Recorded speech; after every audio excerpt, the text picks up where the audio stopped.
I've always prided myself on being able to enjoy solitude. After years of living with roommates and noisy families, the silence of an empty house was almost a balm to my soul. I had finally moved into a small, old townhouse on the edge of a quiet suburb, a place with creaky wooden floors, long hallways, and a history that whispered through every corner.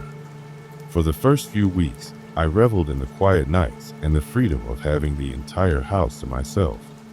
But there was something strange about the house, a persistent, unsettling sound that only emerged when the moon was high and the world outside was in deep slumber. I remember that particular night vividly. It was the kind of night that made you wonder if you'd made a mistake leaving the warmth of a crowded apartment for the eerie isolation of an old building. I had just finished reading a book in my favorite recliner when a noise, so subtle at first that I almost dismissed it, caught my attention. It sounded like soft footsteps echoing down the hall. At first, I tried to rationalize it. Perhaps the house was settling, or maybe the wind had pushed a loose shutter.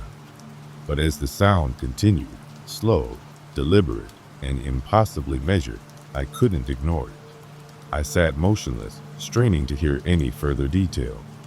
The sound came again, a gentle, rhythmic thud, followed by another, then the faintest whisper of a creak. I pressed my hand against my chest as a cold dread began to coil in my gut. I recalled the countless nights of silence that had made this house my sanctuary, and now it was as if the quiet had been invaded by a presence I couldn't quite name. Steeling myself, I rose from my chair and crept toward the hallway. I kept my hand on the wall, letting the cold, rough texture ground me as I advanced. Each step was an act of will, a defiance of the growing terror that screamed at me to run. The hallway stretched long and narrow before me, lined with faded wallpaper and pictures of people I'd never met, the previous occupants whose lives were interred in this aged space. With each measured step I took, the sound of the footsteps grew a little louder, as if echoing my own anxiety. As I reached the middle of the hall, I paused. The soft footsteps had halted right outside a closed door at the far end, a door I hadn't paid much attention to since moving in. It was an unassuming door with peeling paint and a tarnished knob that rattled slightly whenever the wind caught it. But tonight, it stood out in a way that pricked my every instinct. Something was behind it, something that didn't belong to the familiar creaks of an old house settling into winter. I blinked, wondering if my eyes were deceiving me in the dark. The house was supposed to be empty, and yet, the sound, those footsteps, had a deliberate rhythm that no natural creak could imitate. I squinted at the door, trying to catch any sign of movement through the narrow crack at the bottom. For a long, breathless moment, nothing happened. Then came another sound, a slow, deliberate thump, as if a heavy object had been set down gently on the floor. My heart began to hammer in my chest, urging me to retreat even as curiosity burrowed into my mind. "Hello?" I whispered, the word trembling as it escaped my lips. I expected an answer, even a slurred, ghostly echo. But the only response was a deep, resonant silence. Yet the silence was not empty. In it, I could almost hear the anticipation, a breath held in waiting, a secret that longed to be told. Not entirely satisfied with my unanswered plea, I took a step closer to the door, running my fingers along the faded brass knob as though it could transfer some warmth or reassurance. The metal was icy in my grip, and for a fleeting moment, I was certain I wasn't alone. In the stillness, the sound of my own heartbeat was deafening, each pulse echoing in the cavernous silence of the corridor. With a final, determined breath, I turned the knob slowly, half expecting it to creak open on its own. The door swung open with a long, mournful groan that sent shivers down my spine. Beyond was a narrow passageway that I had never noticed before, one that branched off from the main corridor and led into a part of the house shrouded in perpetual dusk. A thread of moonlight spilled in from a distant window at the end of the passage, illuminating only the edges of the room. I hesitated at its threshold, wondering if it would be better to ignore the summons altogether. but something compelled me forward. It was as if the footsteps had been guiding me here all along. I stepped into the passage, and the door closed silently behind me. In the low light, I realized that the walls here were different from those in the main corridor. They were adorned with old wallpaper and patterns that seemed strangely familiar, patterns I had seen in an old family album, perhaps belonging to one of the many lives this house had sheltered. Dust danced in the air, illuminated by the weak light, and every step stirred up memories of long-forgotten secrets. As I advanced slowly, my eyes caught the slightest movement at the edge of the light, a shadow perhaps, that darted behind a rickety wooden door. My pulse quickened, and I pressed myself against the wall, heart pounding so fiercely I was sure it might burst. I strained to listen for any indication of another presence. Instead, I heard only the soft echo of my own breath and the residual patter of footsteps that had led me this far. I crept forward until I reached a small room at the end of the passage. The door, slightly ajar, beckoned me to peer inside. I pushed it open with trembling fingers, and what I saw made me freeze in place. The room was a forgotten relic, a narrow, cramped space that resembled a storage area or maybe a forgotten study. In the center stood an old wooden chair, its upholstery torn and faded. Scattered around, there were dusty books, faded photographs in ornate frames, and peculiar trinkets whose origins I couldn't decipher. But what caught my attention was a set of fresh footprints on the otherwise thick layer of dust. They were small, almost childlike, but unmistakably human. The footprints started at the door and led toward the far corner of the room, vanishing as if swallowed by shadows. My mind raced with questions. Who had left these footprints? Was it possible that someone else had been here this very night? I had been so careful, locking doors, checking the windows, ensuring that I was alone in this house. And yet, here were these undeniable marks of another presence. I crouched down, tracing the footprints with the tip of my finger. They were fresh, as if the person had been here only minutes ago. A chill spread through me, and I realized that I might not be the sole custodian of this house's secrets after all. I rose slowly, a mixture of dread and determination coursing through me. I could no longer ignore the sounds I had heard for weeks, the footsteps echoing in the hall, the mysterious thuds, and now the traces of someone unseen. Every whisper of sound in this corridor, every faint movement of the shadows seemed to coalesce into a single, haunting truth. I was not alone. I gathered my courage and decided to follow the trail of footprints. At first, the path was clear. They led directly from the small room back into the corridor, toward an area of the house I rarely visited. A narrow hallway that connected the living spaces to a series of closed rooms at the rear. The hallway was even more oppressive than the rest of the house, its walls marked with the remnants of old, scorched wallpaper and the persistent odor of decay that no open window could dispel.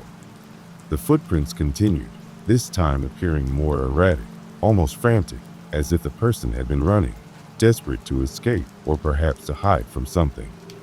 As I advanced down the hall, my mind began to conjure up images of horror movies I'd watched in my youth, images of children fleeing unseen terrors in abandoned houses, of spectral figures chasing after the living through dim corridors. The sound of the footsteps was growing louder here, clearer even, and I could swear I heard faint panting mixed in with them. My instinct screamed at me to turn back, yet an inexplicable curiosity bound my feet to the floor. I passed closed doors whose numbers I didn't remember from a standard house layout. Some were oddly labeled with faded symbols rather than numbers. The further I walked, the more I felt the oppressive weight of the house history pressing in on me. It was as though the walls themselves were imbued with the grief and terror of those who had once inhabited the spaces I now traversed. Then, as I reached the very end of the hallway, I noticed that the door at the far end was slightly ajar. A dim, flickering light spilled out from the gap, accompanied by the unmistakable sound of hurried footsteps, a staccato rhythm that made my skin crawl. I realized with a jolt that the footprints had led me directly here.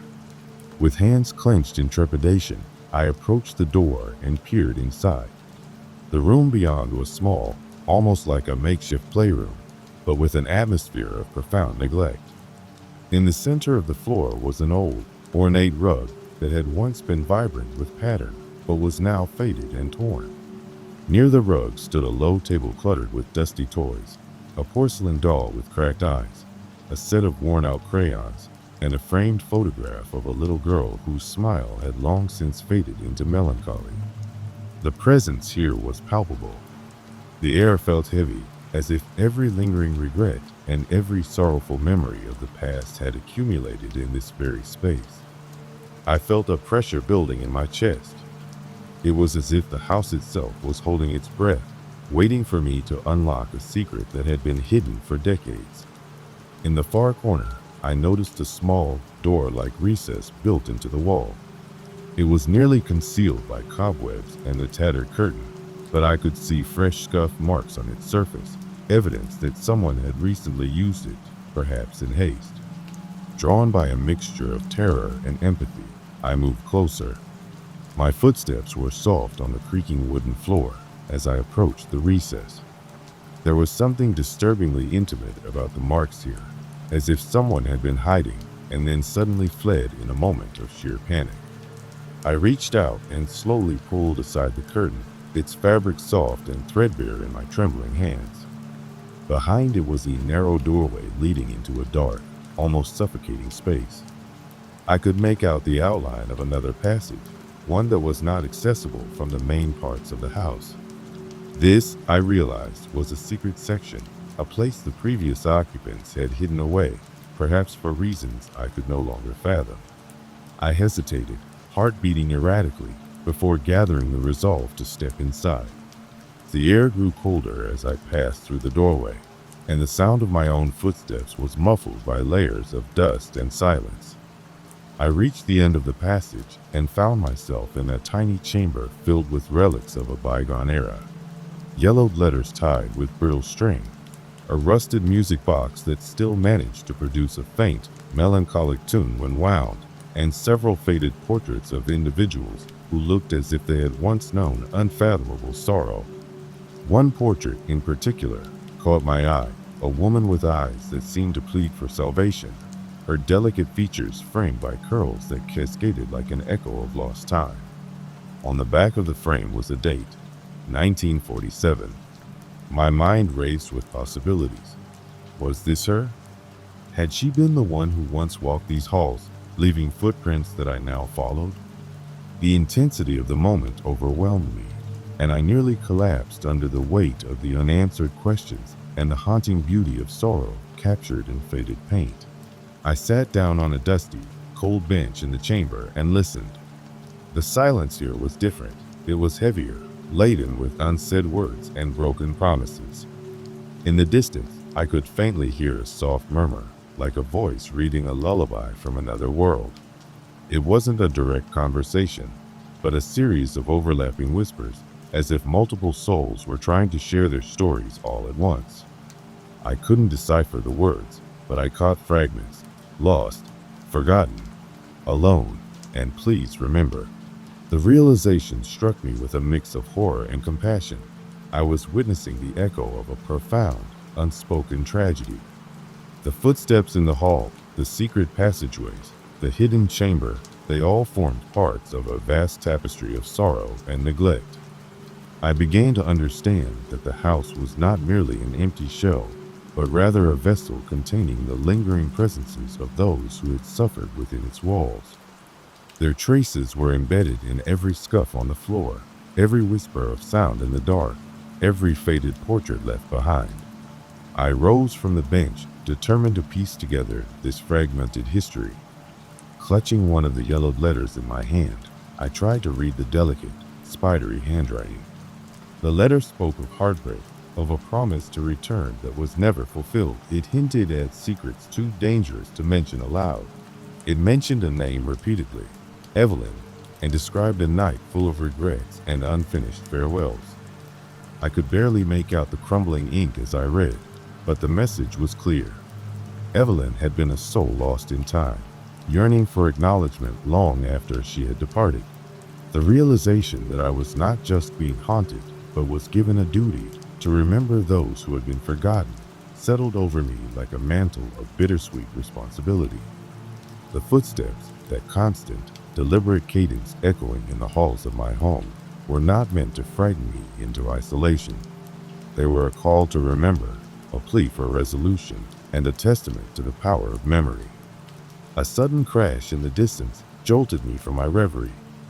I startled and clutched the letter tightly to my chest, my eyes darting to the far end of the passage where darkness swallowed every detail.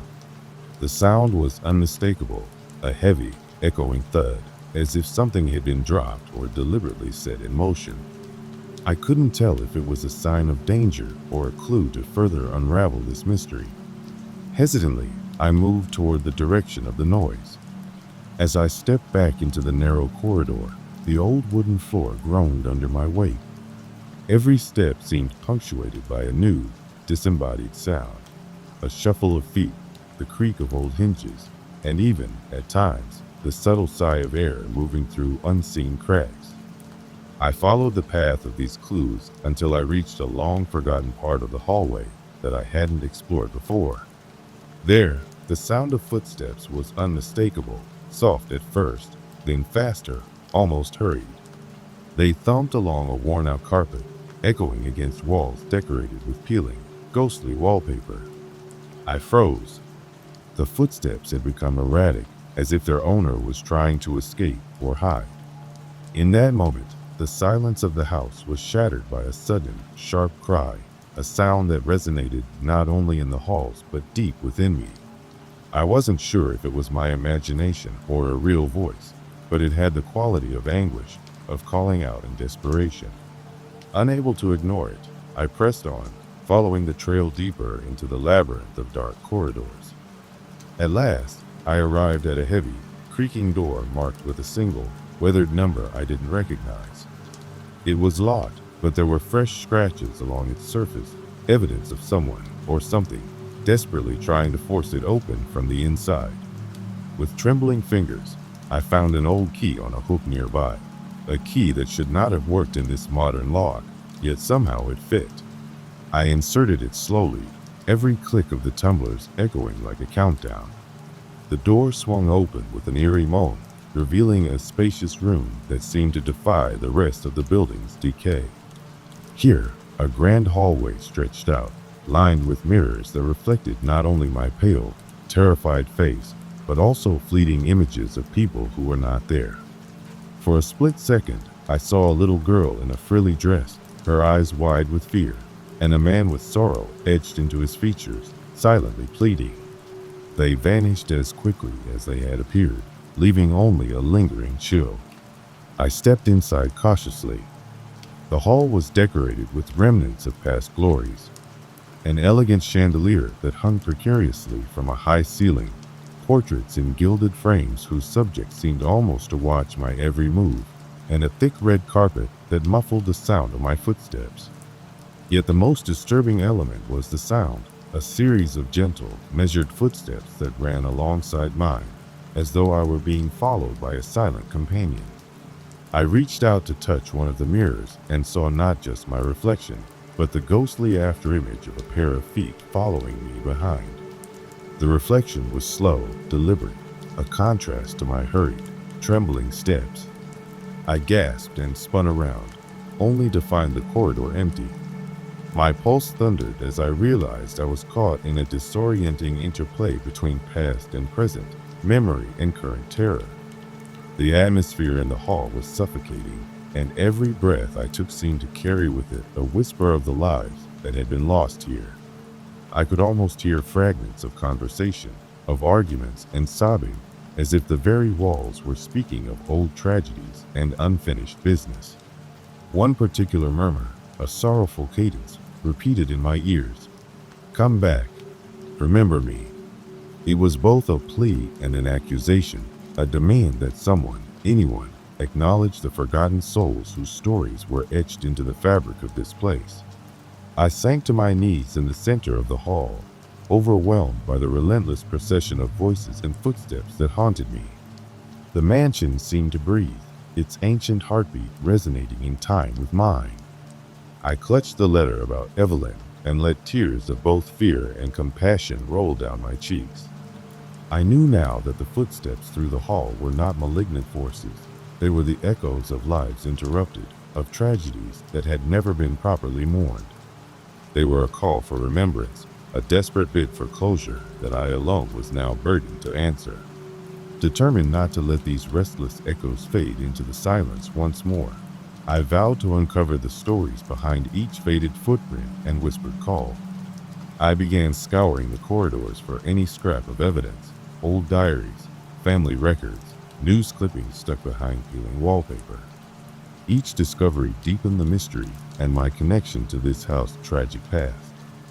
I found, for example, a brittle newspaper article from 1947 recounting the mysterious disappearance of a young woman named Evelyn, whose beauty and sorrow had captivated those around her until her abrupt vanishing. The article mentioned rumors of betrayal, of a scandal so shattering that her family had concealed everything, even going so far as to erase her memory from public records. As dawn began to edge its way into the hall, casting long, grim shadows across the floor, the echoing footsteps finally subsided. The house, heavy with its secrets, seemed to exhale, a long-held breath released slowly into the chilly morning air. I was left with more questions than answers, but I had learned that the very walls of this home carried the voices of those who needed to be remembered. I now live in a new place, far from that haunted townhouse. But on quiet, stormy nights, I sometimes lie awake wondering if I have truly left the echoes behind. I can still hear those gentle, deliberate footsteps in my mind, the steady, sorrowful cadence that once led me down long, dark corridors in search of lost souls. I carry with me the memory of Evelyn and the countless others whose tragedies whispered through the hall. Their voices remind me that every space, every home, holds stories that insist on being remembered, that even in absolute solitude, the past is never truly gone. I have written down every scrap of evidence, every note and photograph I managed to salvage.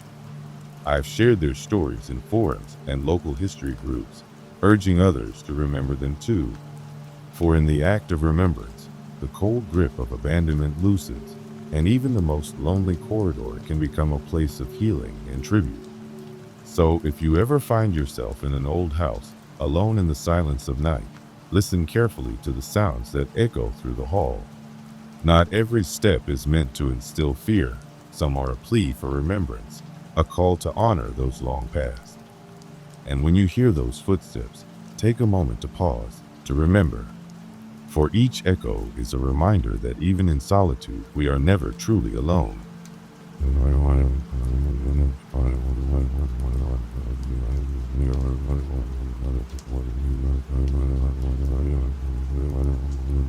Footsteps through the hall is my account of a night when the past reached out through the darkness, a reminder that every home, no matter how empty it might seem, is haunted by the echoes of lives once lived. I now know that the footsteps were not a threat, but a chorus of lost souls, each urging me, and perhaps you, to remember.